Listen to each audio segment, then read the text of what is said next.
네, 안녕하세요. 영화계 112화. 저희가 오늘 다룰 작품은 히치콕의 현기증입니다. 제가 선택했고요. 네. 이 작품을 고르게 된 동기는 여러 가지 지금 대선의 상황과 맞물리는 것도 있는 것 같기도 하고, 그리고 한 번쯤 히치콕을 하긴 해야 되는데 다루게 된다면 현기증을 필두로 다뤄야 되지 않을까라는 생각이 들었고, 또 마침 연휴 기간이라서 히치콕의 작품을 많이 볼 기회가 있어가지고 이 작품을 고르게 됐습니다. 네. 작품은 1958년도에 나왔고요. 국내에서는 환상이라는 제목으로 개봉을 했습니다.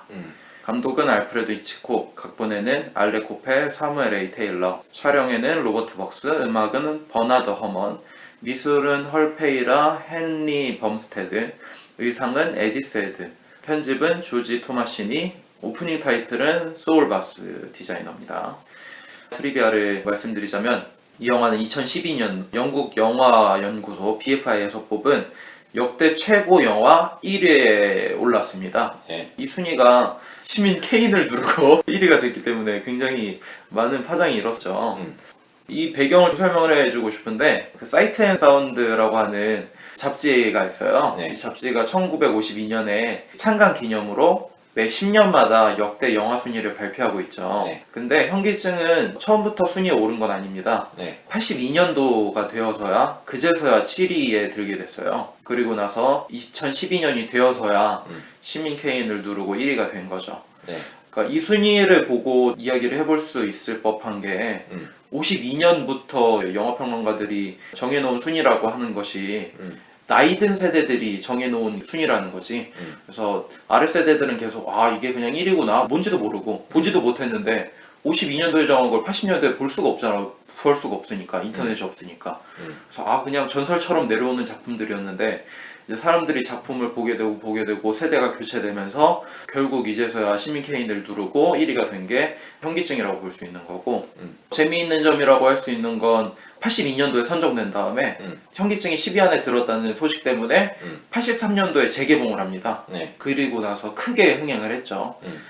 평론가라든지 여러 사람들의 역할을 제대로 했다고 볼 수도 있는 것 같아요. 근데 이 사이트 앤 사운드의 투표의 성격을 알아야 되는 게 여기는 영화 평론가들이라든지 영화 감독들 한 2,000명, 3,000명 되는 사람들에게 1등부터 100등까지 다 매겨달라고 해. 그래가지고 1등은 100점으로 100등은 1점으로 그런 식으로 점수를 매겨가지고 합산을 해. 그래서 그 합산 스코어가 제일 높은 게 1위가 되는 방식인 거야.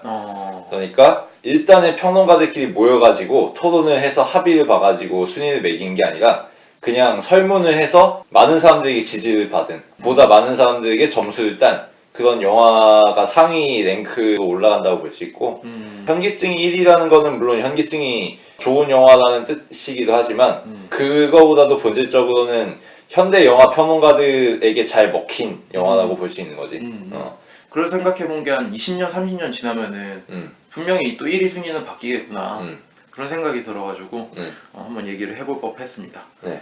이 영화는 250만 달러의 제작비가 들었으나 당시에는 흥행에 실패했는데 어느 정도 실패한 건지는 찾아보진 못했고요. 재개봉 이후에는 730만 달러 이상의 수익을 거뒀다고 합니다. 이 영화는 마틸 스코세이지가 택시 드라이버에서 오프닝에서 오마주한 걸로 유명하죠. 그리고 또 직접적으로 스필버그나 드팔마, 고다르, 박찬욱 등의 감독이 이 영화에 영향을 받았다고 직접 언급하기도 했습니다. 네. 이 영화는 원작 소설이 존재합니다. 프랑스의 콤비 추리 소설 작가인 피에르 브알로와 토마 나르스작이 쓴 죽은 자들 사이에서라는 작품이에요. 네. 근데 원래 히치콕은 이 죽은 자들 사이에서를 영화화하려고 했던 게 아니라 네. 아무것도 아닌 그녀라고 하는 작품을 썼는데 이 두 작가가 그 작품을 먼저 영화화하려고 했다고 하더라고요. 근데 이게 판권이 굉장히 일찍 팔려가지고 영화화하지 못했는데 그 소식을 작가들이 듣게 되고 죽은 자들 사이에서라는 작품을 썼고 히치콕은 당연하게 이 작품을 통해서 현기증을 만들게 되었다고 합니다. 이것도 인터뷰가 있는데 그래? 트리포하고 히치콕이 이 현기증에 대해서 이야기 나누면서 부알로와 나스자크의 소설에 대해서 이야기를 나누는 대목이 있어. 그거 보면은 트리포가 그 소설은 당신이 영화할 거를 생각하고서 만든 소설이라고 밝히니까 히치콕이 어떻게 내가 이걸 영화할 거라고 기대하고 이걸 썼냐고 말이 안 된다고. 그러니까 트리포가 뭐 당신이 정할 거를 알고서 다 설계한 거라고 이렇게 얘기를 해줬어. 그럼 이 작가들이 더 대단하네요. 그러니까 이렇게 쓰면 히치콕이 당연히 영화화 할 거야 라고 계획해서 쓴 거지. 취향저격했네 제대로. 히치콕 것도 모르고 낚인 거고. 그래서 원작이랑 다른 부분은 원작에서는 2차 대전과 그 이후에 프랑스라는 공간이었는데 영화에서는 50년대 샌프란시스코로 바뀌었죠. 그리고 결말 부분에 다른 부분이 있는데 이 부분은 2부에서 더 자세하게 이야기를 해드리도록 하겠습니다. 네. 히치콕은 51년도 샌프란시스코 금문교를 보면서 미국의 파리 같다. 그리고 살인 미스터리가 잘 어울릴 것 같다. 라는 생각을 하면서 현기증의 구상이 어느 정도 시작되었다고 합니다. 이 영화는 아내와 함께 2년 정도 시나리오 구성을 했는데 처음에는 맥스웰 앤더슨이라는 작가가 만들었으나 굉장히 마음에 안 들어했고 교체를 해서 알렉 코펠이라는 작가가 만들었으나 또 퇴짜를 받았습니다. 네. 그 이후에 세뮤얼 테일러의 각본을 받게 되고 굉장히 만족스러웠다고 하고 바로 촬영에 들어갔다고 합니다. 그리고 원래는 매들린 역할에 사이코의 주인공인 베라 마일즈를 캐스팅하려고 했었죠. 네. 근데 임신을 하는 바람에 킴나박으로 바뀐 걸로. 그리고 가장 유명한 것 중 하나가 트랙 아웃 주민 기법으로 볼 수 있는데 네. 원래는 레베카를 찍으면서 이런 방식을 쓰고 싶었는데 그 당시에는 구현을 못하고 이 영화를 찍을 당시 결국에 쓰게 됐는데 네. 술을 마신 다음에 가만히 있어도 공간이 다가오는 것 같고 사물이 멀어지는 것 같고 그런 시각 현상을 영화에도 표현하고 싶어서 19,000부를 투입해서 세트와 미니어처까지 만들어가면서 촬영을 했다고 합니다. 그래서 이 기법은 후대에 사무라이, 조스, 반지의 제왕, 라이프 오브 파이 등등에서도 사용되었다고 합니다. 그리고 비스타 비전으로 촬영한 원본 자체가 굉장히 좋았기 때문에 리마스터 버전에서도 오히려 더 좋은 화질을 뽑을 수 있었다고. 그리고 또 이야기할 만한 게 당시 흥행에는 굉장히 실패했는데 극찬을 받았다고 하더라고요. 근데 계속해서 재개봉을 안 해주니까 전설의 작품이라고만 알려져 있었답니다. 그러다가 파라마운트가 83년에 유니버설의 저작권을 판매하면서 재개봉이 이뤄지고 사람들에게 알려지게 됐죠. 그리고 이 영화의 포스터 오프닝 시퀀스는 유명한 그래픽 디자이너 솔바스가 만들었죠. 네. 이분은 감독의 작품 중에 북북서로 진로를 돌려라 그리고 사이코 등도 만들었는데 저는 북부서 오프닝이 꽤 재밌더라고요. 텍스트는 대각선으로 투시된 것처럼 이렇게 내려오는 거 보면서 오 이거 되게 재밌는데요? 이런 디자인을 허락해준 히치콕한테도 굉장히 놀랐을 정도로 트리비아는 이 정도 얘기할 수 있을 것 같아요. 네. 감독 소개로 넘어가도록 하겠습니다. 네. 감독은 알프레드 히치콕이죠. 전작으로는 프리주어가 든 농부의 아내, 나는 비밀을 알고 있다, 사보타주, 반드리카 초트급, 레베카, 의혹의 그림자, 오명, 다이얼 M을 돌려라, 이창, 오인, 현기증, 북북서로 진로를 돌려라, 사이코, 새 등등등 수많은 작품들이 있습니다. 네. 이 감독을 이야기하면 첫 번째로 붙는 수식어가 서스펜스의 거장이라고 볼 수 있죠. 네. 그리고 극장 간판에 최초로 얼굴이 실린 감독이라고 네. 볼 수 있습니다. 스타 감독의 시초라고 할 수 있지. 그쵸. 감독 자체로서 마케팅이 된 사례라고 할 수 있어. 네. 그리고 굉장히 멋진 수식어 중에 하나가 히치콕이 만든 영화는 할리우드의 황금기를 이끌었으며 미국 영화의 대표작이자 영화 중에 영화의 대표작이라고 볼 수 있다고. 그만큼 굉장히 상징적인 인물인 거죠. 네. 개괄적인 삶을 이야기하자면 어렸을 때 카톨릭 집안에서 자라났는데 굉장히 보수적이고 금욕적인 분위기에서 자라났다고 하더라고요. 네. 그래서 겉보기와 다르게 어렸을 때는 겁도 많고 소심했다고 합니다. 런던 대학교의 미술학과에 진학을 했지만 집안 형편 탓에 백화점 광고회사의 직업을 갖게 됐고 영화와 문학에 심취하게 됐다고 합니다. 그 이후에 파라마운트에서 타이틀 작가, 미술 감독 등으로 일을 했고 이후에 1925년 기쁨의 정원이라고 하는 영화를 통해서 감독 데뷔를 합니다. 네. 후에 레베카라는 작품을 통해 할리우드에서 데뷔를 하게 되고 오스카에서 작품상을 받기도 하죠. 그 이후에 계속해서 명작을 뽑아냈고 58년, 59년, 60년 1년 주기로 현기증, 북북서로 진로를 돌려라, 사이코 등의 명작을 뽑아냈고 3년 후에 새라는 작품까지 뽑으면서 감독 커리어의 황금기를 맞이했죠. 네. 저는 모든 작품을 보진 않았지만 네. 많은 사람들이 이렇게 얘기를 하더라고요. 히치콕의 영화는 3단계 정도로 나눌 수 있다고. 초기에는 전형적인 범죄, 첩보전을 통해서 수수께끼와 스릴로 구성하는 작품들을 찍었다. 39계단, 토파즈 같은 작품들이 예를 들 수 있고 중기에는 평범한 사람들이 우연히 범죄나 음모에 말려들어서 겪게 되는 공포와 위협들을 찍어냈다. 북북서로 진로를 들려라 등이 해당하는 작품일 수 있고 후대에는 이상심리를 소재로 찍었다고 합니다. 네. 정신적인 결함이나 심리적인 원인에 의한 범죄를 주로 다루는 작품들, 현기증이나 사이코 등이 해당할 수 있다고 합니다. 스미소건도 히치콕 작품을 굉장히 많이 본 걸로 알고 있는데 네, 굉장히 많은데 네. 많을 수밖에 없는 게 이 당시에 감독들은 고용 감독이다 보니까 그냥 각본 주어지면은 바로 촬영 들어가는 거지. 그러니까 매년 혹은 연에 2, 3회씩 영화를 찍어낸 거고 그러니까 작품 수가 많은 거지. 히치콕 작품은 다 나름의 맛이 있지만 역시 전성기는 효시가 언급한 대로 북북서부터 해서 현기증, 사이코, 이창, 새 이런 작품들이 나오던 50년대에서 60년대 초라고 할 수 있는데 이때 나온 작품들은 작품 하나하나 단위로 평론 자체가 바뀌는 수준이니까 그런 영화들을 골라보면 굉장히 재밌지. 특히 이창 같은 경우는 다리가 부러져서 휠체어에 앉아있는 남자가 주인공인데 그 남자가 창을 통해서 주변 사람들을 관찰하는 내용이야. 그래서 마치 영화 감독의 시선에서 혹은 카메라의 시선에서 피사체를 관찰하듯이 주인공이 이웃 사람들을 관찰하는 그런 내용이지. 그러다가 살인사건을 관찰하게 되는 거고 그런 굉장히 영화적인 스토리라고 볼 수 있고 그리고 덜 알려진 작품 중에 재밌는 거 꼽자면 의혹의 그림자 같은 작품. 이 작품 같은 경우에는 지금까지 행적을 알 수 없었던 삼촌이 집으로 놀러 온단 말이야. 그래서 삼촌을 존경하는 조카 딸이 삼촌과 관계를 긴밀하게 돈독하게 가지기 시작하는데 알고 보니까 이 삼촌이 범죄자인 거지.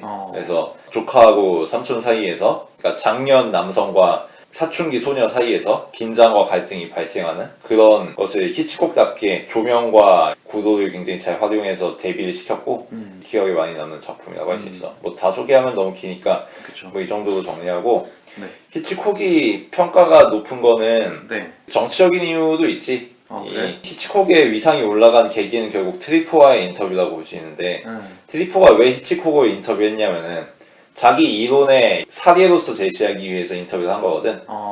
트리포의 이론이란 건 결국 작가주의 이론이지. 누벨바그 작가주의 이론이라고 할 수 있고 이 당시의 작가주의 논쟁은 감독이 어떻게 예술가가 될 수 있는가가 초점이었어. 왜냐하면 감독은 고용인이고 투자자들과 제작자들의 지시를 받는 입장이고 그치. 자기가 결정할 수 있는 게 없는데 어떻게 감독이 예술가가 될 수 있냐, 그냥 상인일 뿐이지 라는 주제를 가지고 논쟁을 했거든. 그래서 작가주의자로서 트리포는 감독이 예술가가 될 수 있다는 것을 히치콕을 사례로 제시하기 위해서 인터뷰를 한 거지. 그래서 히치콕이 어떤 식으로 자기만의 영역을 가지고 자기만의 판단을 가지고 영화를 만드는가, 이것에 초점을 맞춰서 인터뷰가 진행됐고 그것에 대해서 히치콕이 굉장히 흥미로운 답변들을 하면서 알고 보니 히치콕이 나름의 의도와 계획을 가지고 이 장면을 찍은 거구나. 단순히 투자자나 제작사의 지시에 따른 고용인이라고 보기가 어렵구나 라는 것을 예시로서 제공했기 때문에 히치콕의 평가가 올라간 거지. 이 과정에서 부각이 된 거는 촬영 현장을 컨트롤하는 감독이라는 지휘자로서의 역할이지. 그러니까 각본이든 뭐 투자든 편집이든 뭐든 다른 모든 요소들은 제작자나 투자자가 컨트롤하지만 촬영 현장만큼은 감독이 컨트롤할 수밖에 없다고. 촬영 현장에서 어떤 식으로 카메라가 들어가고 어떤 식으로 컷을 하고 어떤 식으로 필름 분량을 분배하고 이거는 즉흥적으로 결정될 수밖에 없는 거고 그 즉흥적인 판단은 감독의 직관으로부터 나온다 라는 것을 트리포는 실증하려고 했고 그것의 모범 사례가 된 게 히치콕인 거지. 특히 히치콕 같은 경우는 굉장히 계획적이고 강박적인 스타일로 촬영을 했는데 그쵸. 그래서 때로는 딱 필요한 샷만 찍은 거야. 그래서 편집할 게 없었던 거지. 편집을 하면 분량이 안 나오는. 그치. 그러면은 제작자나 투자자가 이거 컨트롤 할 수 있는 게 아니잖아. 그치. 자기 의도대로 밖에 할 수 없지. 그치. 감독이 찍은 대로 다 써야 되니까. 맞아. 그런 식으로 히치콕이 찍었다는 것을 인터뷰로서 제시하고 봐라 이 새끼들아 감독이 예술 할 수 있다 이거를 제시를 한 거지 트리포가. 그러면서 히치콕의 위상이 올라간 거고 알고 보니까 히치콕이 윤재균 같은 사람인 줄 알았는데 그게 아니라 조닥 감독이구나 이런 것을 인터뷰를 통해서 사람들이 알게 된 거지. 그러면서 그 이후로 히치콕을 연구하는 평론가들이 계속 나오기 시작한 거고 그러면서 재해석이 된 거고 그러면서 위상이 계속 올라가고 이런 거지. 그러니까 여기서 알 수 있는 거는 히치콕이 꼼꼼하고 창작력이 있는 감독이라는 사실도 읽어낼 수 있지만 한편으로는 자기 PR을 존나 잘했다는 것을 알 수 있지. 트리포라는 인물을 굉장히 정치적으로 잘 활용한 거지. 인터뷰이로서 인터뷰어를 다룰 줄 알았던 그런 사람이라고 할 수 있고 그래서 위상이 올라간 거지. 그리고 히치콕은 또 스토리보드를 자기가 그린 게 굉장히 많은데 그것들이 남아있단 말이야. 그러니까 히치콕의 의도를 파악하기가 쉽지. 후대의 연구자들이. 그 이전의 감독들 같은 경우 보면은 그런 거 없이 그냥 촬영한단 말이야. 혹은 만들었어도 폐기한다거나 그렇게 보관하지 않아. 왜냐면은 자기는 고용인일 뿐이니까 그냥 1년에 두세 번씩 있는 프로젝트 하나하나 일일이 어떻게 다 정리하고 나열해. 그냥 일 끝나면 다 버리는 거지. 그러니까 후대 연구자들이 파악할 수 있는 게 없지. 근데 히치콕은 그런 것들이 남아있다 보니까 자료가 많다 보니까 연구하기가 용이한 그러면서 재평가되기 좋은 그런 감독이라고 할 수 있고 이미 그 단계를 넘어섰지. 지금은 뭐 2017년이니까. 그래 좀 의아하긴 했어요. 그러니까 파라마운트에 들어가서 타이틀 작업을 하다가 점점 올라가서 결국 감독을 하게 된다? 승진하는 것처럼 보이기도 하잖아. 마치 애초에 감독을 지원하지 않았지만 승진해서 일을 떠맡게 된 것처럼. 아, 그런 구조가 있었는지 몰랐네. 나도 트리포랑 인터뷰한 책을 보진 못했지만 영화로 있잖아요. 히치콕 트리포 해가지고 최근에 나왔지. 예, 그걸로도 봤는데 단편적으로나마 알 수 있었고 두 사람한테는 인터뷰 사건 자체가 굉장히 윈윈 되는 일인 것 같고 히치콕의 완벽한 설계 중에 하나 사례를 들은 적이 있었는데 사이코를 보면은 맨 처음 영화 시작하면은 남자하고 여자가 둘이 침대에 누워있잖아. 그리고 여자는 브래지어만 자고 있고 속옷만 입고 있고 근데 그런 장면이 검열이 되는 장면이라고 하더라고. 원래는 선정적이니까 그때 당시에는. 근데 히치콕은 그게 잘리지 않도록 더 자극적인 장면을 미리 넣었다고 하더라고. 맞아. 그리고 그 장면이 잘리는 대신 앞에 오프닝은 이거는 분명히 살아남을 것이다. 그것까지 계산을 하고 영화를 찍을 정도로 그 틈바구니 안에서도 자기 의도대로 작품을 찍기 위해 굉장히 철저히 계산하면서 찍었다고 하는데 아, 그 점이 확실히 다른 거긴 하겠네. 그런 과정에서 재평가된 게 히치콕과 더불어 하워드 혹스 같은 감독이지.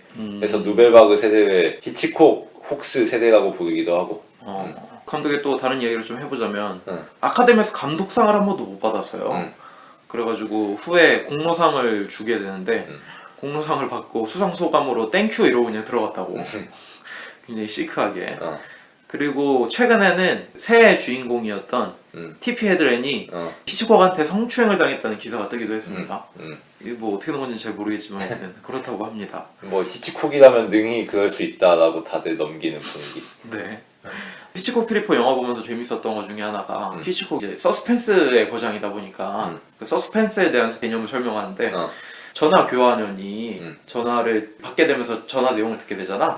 한 남자가 여자한테 사랑 고백을 하면서 프로포즈를 하는 거야.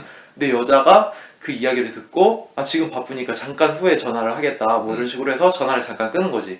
끊는 동안 전화 교환원이 엄청 애가 타잖아. 결말이 어쩔지도 궁금하고 그런 애타는 마음이 서스펜스인 거라고. 그러니까 이 서스펜스라고 하는 것이 어떤 장르에 종속되어 있는 게 아니라 긴장하는 과정, 그 마음 그런 것들이 서스펜스라고 볼 수 있고 그런 것을 잘 다룰 줄 알기 때문에 히치콕이 서스펜스의 거장이다 뭐 이렇게 불린 것 같기도 한 것 같아요. 그 인터뷰에서는 좀 더 상세하게 설명했는데 폭탄이 탁자 밑에 있는데 네. 관객은 알고 등장인물은 모르면 그게 서스펜스라고. 그러니까 관객은 모든 상황을 알고 있고 등장인물은 모르고 있으면은 관객이 등장인물보다 정보가 많기 때문에 네. 거기서 서스펜스가 발생하는 거라고 간결하게 예시를 들었지. 굉장히 조마조마하죠. 저는 히치콕 영화를 엄청 많이 보진 않았지만 연휴 때 연달아서 몰아서 봤는데 느꼈던 점 중 하나는 미장센이나 연출적인 부분에서 중산층 이상의 사람들이 계속 나오니까 거부감이 있다라는 생각을 했는데 가만 생각해보니까 아 이게 이럴 수밖에 없구나라는 생각이 들었어요. 왜냐면은 딱 처음 봤을 때는 중산층 이상의 얘기만 하니까 아 그들만의 얘기인가? 라는 생각이 들기도 하고 그랬는데 이게 생각해보니까 돈 없는 사람들이 봐도 충분히 아 재밌을 만한 요소들이 너무 많은 거야. 중산층 이상의 사람들이 나오는 것 자체가 굉장히 환상적이잖아. 영화적이기도 하고.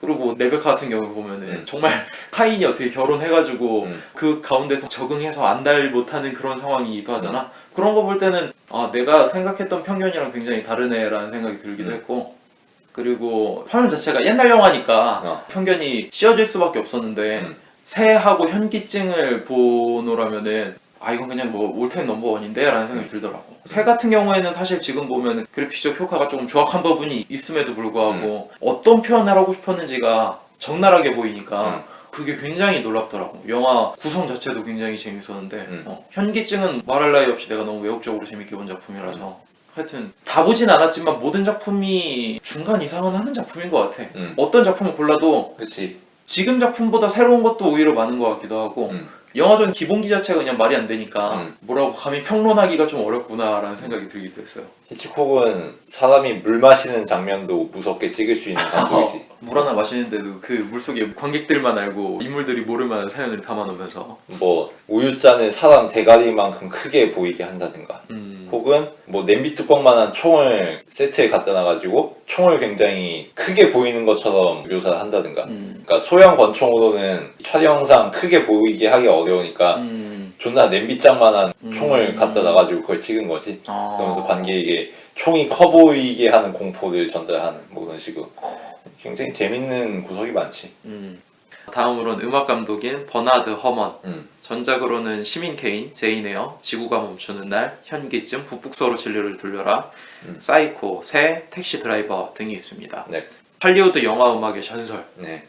13살 때부터 작곡을 했는데 굉장히 잘 만들었다고 하더라고요.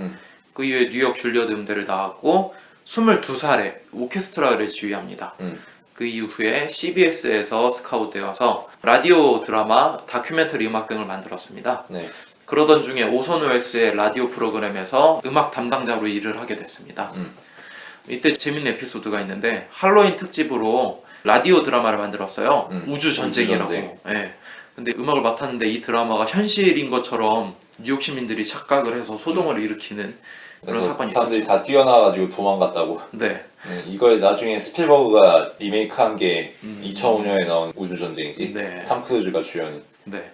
이 사건 이후에 오선 웰스하고 허먼이 굉장히 크게 주목을 받고 41년 오선 웰스의 시민 케인의 음악 감독이 됩니다. 근데 히치콕 얘기를 잠깐 해야 될 것 같아요. 히치콕은 무상영화 때부터 영화를 한 사람이라서 영화 음악은 거의 반주 정도로만 취급을 했다고 하더라고요. 영화를 구성하는데 그렇게까지 큰 요소로 취급하지 않았던. 근데 레베카의 성공 이후에 미국으로 건너와서 사운드의 중요성을 꽤나 느끼게 됐다고 합니다. 네. 이때 좀 재밌는 에피소드가 있는데 44년에 구명보트라고 하는 작품을 연출하게 되는데 휴고 프리드호퍼라고 하는 영화 음악가와 설전을 벌인 적이 있습니다. 영화 중간에 망망대해에서 구명보트에 한 10명 사람이 있는 거지. 네, 그러면서 바이올린 선율이 나오면서 영화 메인 테마가 흐르는 거예요. 그러니까 히치콕이 음악 감독한테 아니 어떻게 바다에서 바이올린 소리가 나냐, 이거 어디서 나는 소리냐, 말이 안 되지 않느냐. 그러니까 그 음악 감독이 아니 그럼 바다 한가운데에서 이 고립된 구명보트를 찍는 카메라는 어디서 온 거냐? 이렇게 반문했다고 하더라고. 네. 그 이후에 50년대로 접어들고 해리의 소동이라고 하는 작품을 통해서 허먼과 히치콕이 만나게 됩니다. 네. 근데 허먼은 20세기 폭스사에 고용되어 있던 사람이에요. 근데 히치콕은 파라마운트에 고용되어 있기 때문에 파라마운트 쪽의 오케스트라를 허먼이 지휘를 해야 되는 거죠. 근데 이 실력이 파라마운트가 월등히 떨어지는 거야. 그래서 굉장히 엄하게 채찍질을 하면서 음악을 만들었는데 결과가 매우 성공적이었고 두 사람이 꽤나 친해지는 계기가 돼서 막 저녁 식사에서도 초대하고 이렇게 친분을 쌓았고 후에 나는 비밀을 알고 있다라는 작품을 통해서 직접 지휘하는 모습을 영화에 넣어주기까지 했죠.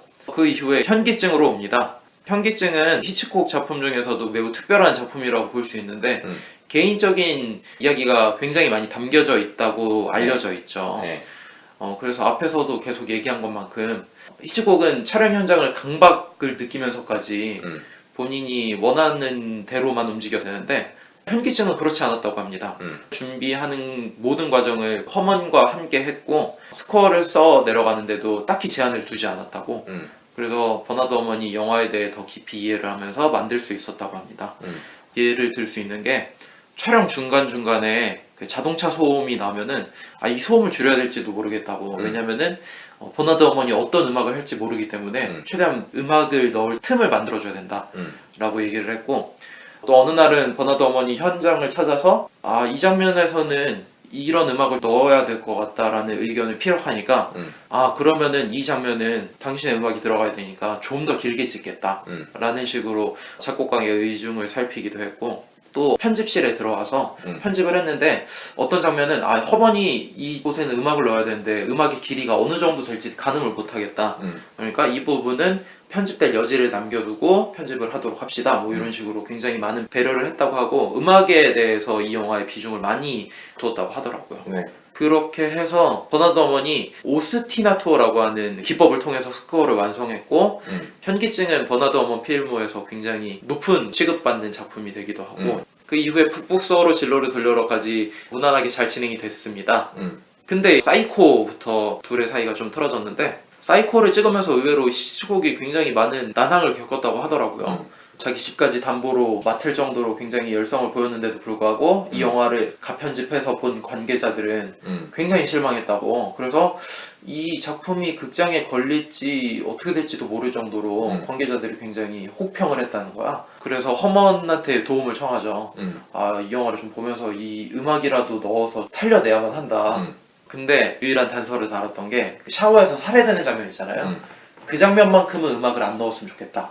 왜냐면 히치콕 생각에는 샤워 물소리만 뚝뚝뚝 떨어지고 살해되는 비명소리만 샤워씬에 존재하길 원했기 때문에. 근데 허먼은 반대로 샤워 장면에서 굉장히 유명한 현악 소리 있잖아요. 낑낑낑 대면서 그 엄청 자극적인 그 소리.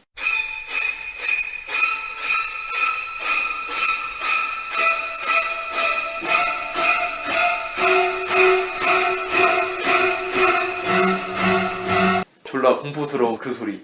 그 소리를 히치콕의 말을 무시하고 스코어를 써서 넣어버린 거야. 그러니까 히치콕은 반신반의했지만 음악이 첨가된 거를 보고 관계자들이 영화가 좋아졌다고, 한층 나아졌다고. 그러니까 이제 히치콕이 인정할 수밖에 없었다고. 이거 내 실수가, 내가 잘못했구나. 허먼을 인정할 수밖에 없었고, 그 이후로 사이가 조금씩 털어졌다고 합니다.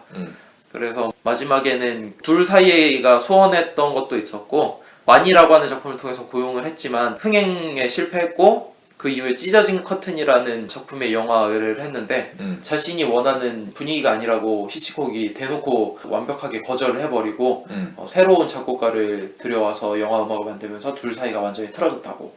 둘 사이의 관계는 이렇게 좀 정리할 수 있을 것 같은데, 그 이후에 허먼의 삶을 보면은 영화사적으로 1960년대 이후에 아메리칸 뉴 시네마 시대로 인해서 수익이 굉장히 중요해지는 시대로 넘어갔다고 합니다. 근데 오케스트라를 계속해서 썼는데 이러다 보면 비용이 너무나도 세게 들어가니까 오케스트라를 점점 지양하기 시작했고, 젊은 관객들한테는 또 오케스트라가 너무나도 구닥다리로 느껴져서 자연스럽게 허먼이 설 자리가 줄어들게 됐다고 합니다. 하지만 마지막 최후의 역작 택시 드라이버의 음악을 만들고 레코딩을 마치고 12시간 만에 사망을 했는데 굉장히 예술가다운 최후를 보낸 허먼이라고 볼 수 있을 것 같아요. 저는 요즘에도 가끔 일하면서 현기증 OST 틀으면서 일하는데 꽤 좋아요. 클래식이라고 하면은 고정관념 있잖아. 되게 어렵고 재미없을 것 같고. 근데 이게 영화 음악의 세계로 넘어오면은 굉장히 또 다른 매력이 있더라고. 네, 그 정도로 얘기를 줄일 수 있을 것 같습니다. 네. 다음에는 의상 감독인 일세드입니다. 20세기의 의상 디자인계의 전설이죠. 알려진 바로는 할리우드 고전 황금기 때 약 1000편 이상의 영화 의상을 담당했다고 알려졌습니다. 그리고 아카데미 의상 부분에는 34회 노미네이트 됐고 8번의 수상을 한 아주 기록적인 사람이죠. 이분은 원래 디자인을 배우진 않았나 봐요. 유대인 이주민 부모 밑에서 자랐고 아트스쿨을 졸업하고 프랑스어를 가르쳤다고 합니다. 그러다가 파라만투에 취직을 했고 이후에 8년 만에 의상 수석이 됐고 여상속인이라고 하는 작품을 통해 아카데미 의상상을 수상하게 됩니다.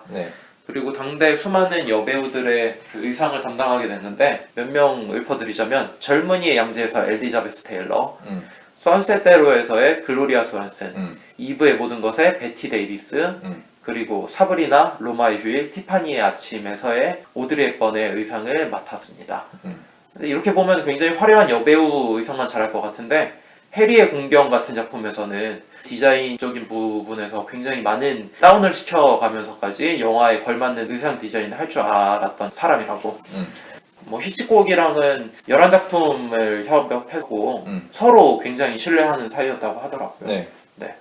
다음에는 배우로 넘어가도록 하겠습니다. 배우는 두 사람만 설명하면 될 것 같아요. 일단 존 스코티 퍼거스 역할을 맡은 제임스 스튜어트, 전작으로는 우리들의 낙원, 스미스 씨 워싱턴에 가다, 사진, 필라델피아 스토리, 멋진 인생, 윈체스터 73, 로프, 이창, 나는 비밀을 알고 있다, 투 로드 투게더 등등등의 작품을 찍었습니다. 할리우드 황금기에 굉장히 국민 배우, 대표 배우라고 알려져 있어요. 그치. 한국으로 치면은 안성기쯤 되지. 톰 행크스가 제2의 제임스 스튜어트라고 불린다고 하더라고요. 그치. 저는 영화를 본 게 많지는 않은데 대충 외모를 보니까 192cm의 장신이에다가 얼굴도 잘생겼는데 스캔들도 없는 모범생 스타일이었고 2차 대전에 참여한 군인, 그리고 연기도 기복이 딱히 없을 정도로 뭐 엄친 아닌가? 뭐 어떻게 흠이 없어. 근데 딱 한 가지 흠이 뭐냐면 다리가 굉장히 자신이 없었답니다. 다리가 굉장히 길었는데 엄청 얇았다고 하더라고요. 그래서 막 여름에도 내복을 입어야 바지에 핏이 살 정도로 볼품 없어가지고 영화에서는 다리 대역을 썼다고 하더라고요. 왜냐면 관객들이 자기 다리를 보면은 굉장히 실망할 것이기 때문에. 뭐 보니까 살인의 해부라는 작품을 통해서 헐리우드뿐만 아니라 유럽에서도 인정을 받았더라고요. 베를린, 베니스에서도 수상을 했고 그랬던 배우입니다. 뭐 리버티 밸런스 쏜 사나이에도 나오고 뭐 마지막 총잡이도 있고 할리우드 장르극의 넘버원 배우 중 하나라고 할 수 있지. 히치콕 같은 경우에는 현기증을 끝으로 스튜어트를 더 이상 섭외하지 않았는데 왜냐하면 스튜어트가 너무 늙어서 영화 흥행이 망한 거라고 생각해서 더 이상 안 썼다고. 솔직히 꼬장 피운 거 아니야? 히치콕 하면 트레이드마크 있잖아. 금발미녀 배우 그리고 잘생긴 남자, 그거에 완전 교과서적인 사람이기 때문에 쓸 수밖에 없지 않았나라는 생각이 들었어요. 네, 그 정도로 얘기하고 메들린 역할을 맡은 킴 노박입니다. 전작으로는 피크닉, 황금팔을 가진 사나이, 현기증, 마지막 우정, 겨울살인 사건 등이 있습니다. 부모가 교사였다고 하더라고요. 근데 성적이 영 안 좋았고 10대 때부터 모델로 활동을 하게 됩니다. 스크린 테스트를 받고 콜롬비아 영화사에 들어가는데 마릴린 먼로의 대항마로 키우기 시작했다고 합니다. 네. 그래서 연기력이 별로 필요하진 않는 배역들에 주로 나왔고 크게 대단한 작품이라고 할 게 딱히 없는 배우라고 알려져 있는데, 하지만 이 현기증이라고 하는 작품 때문에 영화사 내내 언급되는 배우이기도 하죠. 이휘향 닮았어. 이주희야? 맨 처음 봤을 때 히치콕 하면은 금발머리 미녀잖아. 사이코나 뭐 새에서 나오는 전형적인 마른 몸매 금발미녀인데 전혀 다르잖아. 금발인 건 맞는데 분위기나 외모가 너무 다르잖아. 되게 육감적인 느낌이 나잖아. 근데 영화를 보면서 그래 이래서 이 배우를 썼구나 라고 박수를 치면서 봤어. 그 중간에 한번 음모가 밝혀진 다음에 이 인물을 보니까 너무나도 평범해 보이는 거야. 그 다음부터 금발머리 미녀라고 하면 되게 계급이 보일 정도로 되게 귀족 같은 느낌이 나는 배우를 썼는데 이번엔 그렇지가 않으니까 그래서 이 배우를 썼구나 라는 생각이 들 정도로 이 영화에 나오는 주디랑 너무나도 잘 어울리지 않나 라는 생각을 개인적으로 좀 해봅니다. 이 정도로 마치고 2부에서 본격적인 작품에 대한 이야기를 나눠보도록 하겠습니다.